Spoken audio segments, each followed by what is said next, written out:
Hello বন্ধুরা, এটা হচ্ছে টাঙ্গাইল মাধবী সিনেমা হলের চিত্র, মধুপুর। তো ঈদের দিন সন্ধ্যা 7টার শো, তারপরেও কোনো টিকিট নাই। আমি এখানে এসেছি আরও 1 ঘন্টা আগে।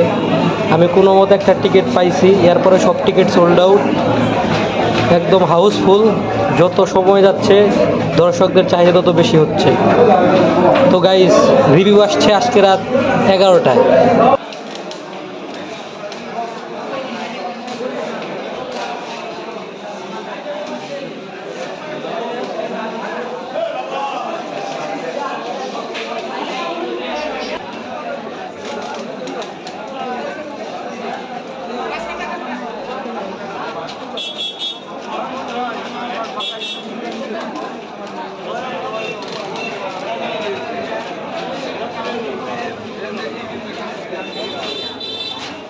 বাইরে আসতে